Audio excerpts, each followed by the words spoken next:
हाँ जी नमस्कार जी, स्वागत है ਤੁਹਾਡਾ ਸਾਰਿਆਂ ਦਾ ਤੁਹਾਡੇ ਆਪਣੇ ਚੈਨਲ ਟੀਚਿੰਗ ਗੁਰੂ ਦੇ ਉੱਤੇ।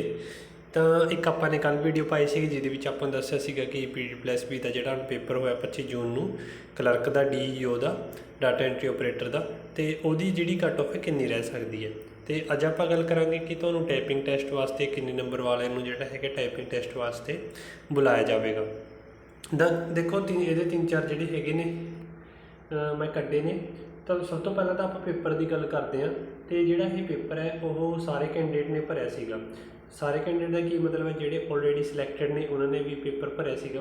ਕਿਉਂਕਿ ਜਦੋਂ 2021 ਦਾ ਜਿਹੜਾ ਹੈਗਾ ਪੇਪਰ ਹੋਇਆ ਸੀਗਾ 2021 ਦੇ ਵਿੱਚ 2021 ਦੇ ਦਸੰਬਰ ਦੇ ਵਿੱਚ 12-13 ਤਰੀਕ ਨੂੰ ਪੇਪਰ ਦੇ ਕੇ ਆਏ ਸੀਗੇ ਕੈਂਡੀਡੇਟ। ਉਦੋਂ ਜਿਹੜਾ 3000 ਉਦੋਂ ਪੋਸਟਾਂ ਆਈਆਂ ਹੋਈਆਂ ਸੀਗੀਆਂ, ਅਤੇ ਉਦੋਂ 65+ ਜਿਹਦੇ ਨੰਬਰ ਸੀਗੇ ਉਹ ਬੱਚਾ ਵੀ ਜਿਹੜਾ ਹੈਗਾ ਸਿਲੈਕਟਡ ਸੀਗਾ ਫਾਈਨਲ ਲਿਸਟ ਦੇ ਵਿੱਚ। ਯਾਨੀ ਕਿ ਅੱਜ ਉਹ ਬੱਚਾ ਜਿਹਦੇ 65 ਨੰਬਰ ਸੀਗੇ ਉਹ ਵੀ ਅੱਜ ਜੋਬ ਕਰ ਰਿਹਾ ਹੈ। ਇਹ 2021 ਦੀ ਗੱਲ ਕਰਦਾ ਮੈਂ। ਉਸ ਤੋਂ ਬਾਅਦ 2022 ਦੇ ਵਿੱਚ ਇਹਦਾ ਜਿਹੜਾ ਰਿਜ਼ਲਟ ਹੈ ਉਹ ਕੱਢਿਆ ਗਿਆ। 2023 ਦੇ ਵਿੱਚ ਇਹਨਾਂ ਦੇ ਜਿਹੜੇ ਕੈਂਡੀਡੇਟ ਹੈ ਉਹਨਾਂ ਦੀ ਜੁਆਇਨਿੰਗ ਹੋਈ, ਅਤੇ 2023 ਦੇ ਵਿੱਚ ਜੁਆਇਨਿੰਗ ਹੋਈ ਹੈ, ਪਰ 2022 ਦੇ ਵਿੱਚ ਕੈਂਡੀਡੇਟ ਨੂੰ ਨਹੀਂ ਪਤਾ ਲੱਗਿਆ ਸੀਗਾ ਕਿ ਉਹ ਜੁਆਇਨ ਹੋਣਗੇ ਜਾਂ ਨਹੀਂ। ਇਸ ਕਰਕੇ ਜਿਹੜਾ ਕਲਰਕ ਦਾ ਪੇਪਰ ਉਹ ਸਾਰਾ ਨਹੀਂ ਭਰਿਆ ਸੀਗਾ। ਜਿਹੜੇ ਹੁਣ 3000 ਕੈਂਡੀਡੇਟ ਚਲੇ ਗਏ, ਠੀਕ ਹੈ, ਕਲਰਕ ਦੇ ਵਿੱਚ ਆਲਰੇਡੀ ਜਿਹੜੇ 3000 ਕੈਂਡੀਡੇਟ ਲੱਗ ਚੁੱਕੇ ਨੇ, ਇਹਨਾਂ ਨੇ ਵੀ ਜਿਹੜਾ ਇਹ ਪੇਪਰ ਹੈ ਉਹ ਕਲਰਕ ਦਾ ਭਰਿਆ ਹੋਇਆ ਸੀਗਾ। ਅਤੇ ਇਹਦੇ ਵਿੱਚੋਂ ਹੁਣ ਬਹੁਤ ਸਾਰੇ ਕੈਂਡੀਡੇਟ ਨੇ ਜਿਹੜੇ ਪੇਪਰ ਦੇਣ ਉਹ ਨਹੀਂ ਗਏ। ਮੇਰੀ ਜਿਹੜੀ ਹੈਗੀ ਕੈਂਡੀਡੇਟ ਨਾਲ ਗੱਲ ਹੋਈ ਹੈ, ਉਹਨਾਂ ਨੇ ਕਿਹਾ ਕਿ 24 ਦੀ ਸੀਟਿੰਗ ਸੀਗੀ, ਠੀਕ ਹੈ, ਯਾਨੀ ਕਿ ਇੱਕ ਕਲਾਸ ਦੇ ਵਿੱਚ 24 ਬੱਚੇ ਬਿਠਾਏ ਜਾਣੇ ਸੀਗੇ, ਜਿਹਦੇ ਵਿੱਚੋਂ ਕਈ ਕਲਾਸ ਦੇ ਵਿੱਚ ਤਾਂ ਸਿਰਫ 12-13 ਹੀ ਕੈਂਡੀਡੇਟ ਜਿਹੜੇ ਆਏ ਨੇ। ਕਈ ਕਲਾਸਾਂ ਦੇ ਵਿੱਚ 24 ਦੇ ਵਿੱਚੋਂ 6 ਕੈਂਡੀਡੇਟ ਜਿਹੜੇ ਹੈਗੇ ਨੇ ਸਿਰਫ ਉਹੀ ਉੱਥੇ ਹਾਜ਼ਰ ਹੋਏ ਸਨ। ਇਹਦਾ ਮੇਨ ਰੀਜ਼ਨ ਕੀ ਹੋ ਸਕਦਾ? ਇੱਕ ਤਾਂ ਦੇਖੋ ਸੈਂਟਰ ਜਿਹੜੇ ਹੈਗੇ ਨੇ ਬਹੁਤ ਦੂਰ ਦੂਰ ਬਣਾਏ ਸੀਗੇ, ਕਿਸੇ ਦਾ ਵੀ ਸੈਂਟਰ ਨੇੜੇ ਸੀਗਾ।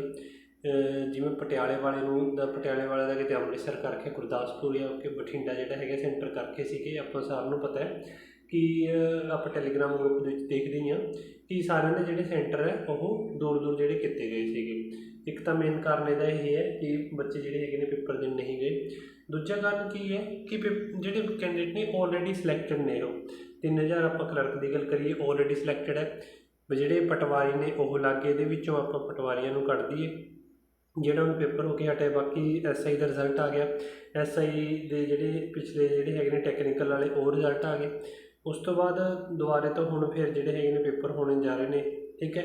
ਇਹ SI ਹੁਣ ਜਿਹੜੇ 4 ਕੈਡਰ ਦੇ ਵਿੱਚ ਜਿਹੜਾ ਪੇਪਰ ਹੋਇਆ ਸੀਗਾ, ਇਹਨਾਂ ਦੇ ਵਿੱਚੋਂ ਜਿਹੜੇ ਕੈਂਡੀਡੇਟ ਨੇ ਉਹ ਲੱਗ ਗਏ, ਅਤੇ ਪੁਲਿਸ ਦੇ ਵਿੱਚ ਕੈਂਡੀਡੇਟ ਲੱਗ ਗਏ। ਤਾਂ ਉਹਨਾਂ ਸਾਰਿਆਂ ਨੇ ਜਿਹੜਾ ਹੈਗਾ ਕਲਰਕ ਦਾ ਜਿਹੜਾ ਪੇਪਰ ਹੈ ਉਹ ਭਰਿਆ ਹੋਇਆ ਸੀਗਾ। ਅਤੇ ਇਹ ਕਾਰਨ ਹੈ ਵੀ ਇੱਕ ਕਿ ਇਹਦੀ ਜਿਹੜੀ ਕੱਟ ਆਫ ਹੈ ਉਹ ਥੱਲੇ ਜਾਊਗੀ। ਹੁਣ ਆਪਾਂ ਗੱਲ ਕਰਦੇ ਹਾਂ ਕਿ ਟਾਈਪਿੰਗ ਟੈਸਟ ਵਾਸਤੇ ਜਿਹੜੀ ਕਿੰਨੀ ਇਹਦੀ ਕੱਟ ਆਫ ਹੈ ਜਿਹੜੀ ਉਹ ਰਹਿ ਸਕਦੀ ਹੈ। ਤਾਂ ਦੇਖੋ ਇਹ ਮੈਂ ਤੁਹਾਨੂੰ ਪਤਾ ਹੀ ਕਿ ਜਿਹੜਾ ਪੇਪਰ ਹੈ ਉਹ ਕਿਵੇਂ ਸੀਗਾ। 120 ਨੰਬਰ ਦਾ ਤੁਹਾਡਾ ਮੇਨ ਪੇਪਰ ਸੀਗਾ। ਉਸ ਤੋਂ ਬਾਅਦ 50 ਨੰਬਰ ਦਾ ਜਿਹੜਾ ਹੈਗਾ ਉਹ ਪਾਸਿੰਗ ਪੇਪਰ ਸੀਗਾ, ਯਾਨੀ ਕਿ 170 ਨੰਬਰ ਦਾ ਪੇਪਰ ਸੀਗਾ ਟੋਟਲ, ਜਿਹੜੇ ਕਿ ਕੁਐਸਚਨ ਆਏ ਹੋਏ ਸੀਗੇ 170 ਇੱਕ ਨੰਬਰ ਦੇ ਕੁਐਸਚਨ। ਅਤੇ ਉਸ ਤੋਂ ਬਾਅਦ ਇਹ 50 ਨੰਬਰ ਤਾਂ ਆਪਾਂ ਕੱਢੇ ਦਈਏ ਕਿਉਂਕਿ ਇਹਦੀ ਤਾਂ ਕੋਈ ਮੈਰਿਟ ਨਹੀਂ ਬਣਦੀ, ਸਿਰਫ ਮੈਰਿਟ ਬਣਨੀ 120 ਨੰਬਰਾਂ ਦੀ। 50 ਨੰਬਰ ਦਾ ਸਾਰਿਆਂ ਦੇ, ਅਤੇ ਇੰਨਾ ਸੌਖਾ ਪੇਪਰ ਸੀਗਾ ਇਹ 50 ਨੰਬਰ ਵਾਲਾ ਕਿ ਸਾਰੇ ਇਹਦੇ ਵਿੱਚੋਂ 50 ਦੇ ਵਿੱਚੋਂ 25 ਤਾਂ ਆਪਟ ਕਰ ਹੀ ਜਾਣਗੇ ਜਿਹੜੇ ਪੰਜਾਬ ਦੇ ਨੇ।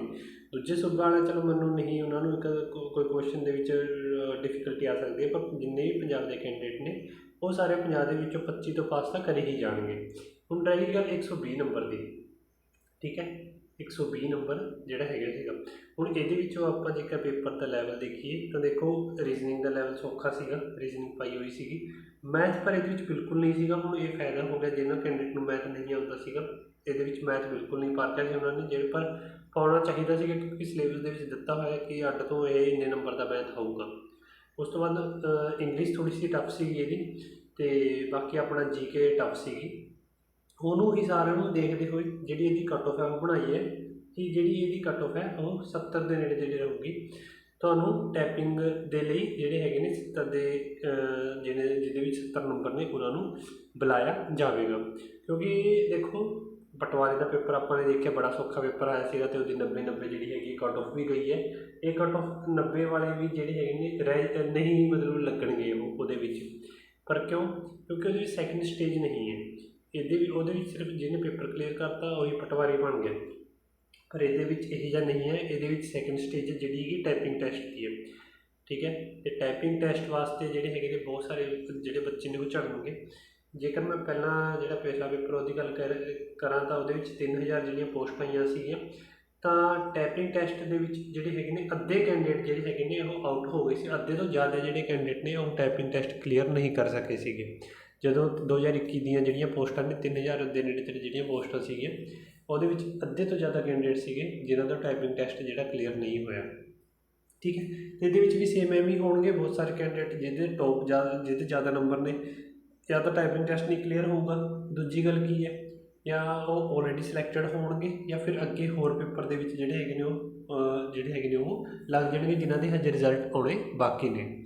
ਜਿਵੇਂ ਆਪਾਂ ਕਹਿ ਦਈਏ ਹੈੱਡ ਕਾਂਸਟੇਬਲ ਦਾ ਰਿਜ਼ਲਟ ਅਜੇ ਆਉਣਾ ਬਾਕੀ ਹੈ, ਅਤੇ ਆਪਣਾ ਜਿਹੜਾ ਕਾਂਸਟੇਬਲ ਦਾ ਪੇਪਰ ਹੋਇਆ ਸੀਗਾ ਉਹਦਾ ਵੀ ਰਿਜ਼ਲਟ ਅਜੇ ਆਉਣਾ ਬਾਕੀ ਹੈ। ਤਾਂ ਉਹਦੇ ਵਿੱਚ ਉਹ ਸਿਲੈਕਟ ਆਲਰੇਡੀ ਹੋਣਗੇ ਜਿਹਦੇ ਟੋਪ ਨੰਬਰ ਨੇ। ਕਿਉਂਕਿ ਦੇਖੋ ਇੱਕ ਬੰਦਾ ਜਿਹੜਾ ਹੈਗਾ ਭੱਜ ਦੌੜ ਕਰਦਾ ਅਤੇ ਉਸ ਤੋਂ ਬਾਅਦ ਉਹ ਪੜ੍ਹਦਾ ਵੀ ਹੈ, ਅਤੇ ਹੁਣ ਤੀਜੀ ਗੱਲ ਉਹਨੂੰ ਟਾਈਪਿੰਗ ਵੀ ਕਰਨੀ ਪੈ ਰਹੀ ਹੈ। ਠੀਕ ਹੈ ਨਾ।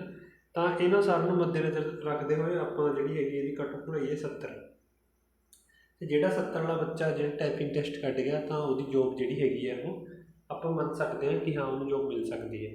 ਕਿਉਂਕਿ ਬੱਚਾ ਜਿਹੜਾ ਹੈਗਾ ਉਹ ਸਾਰੇ ਕਿਤੇ ਸੇਮ ਹੀ ਕੈਂਡੀਡੇਟ ਹਰ ਕਿਤੇ ਜਿਹੜਾ ਹੈਗਾ ਉਹ ਬੈਠਿਆ ਹੈ। ਠੀਕ ਹੈ।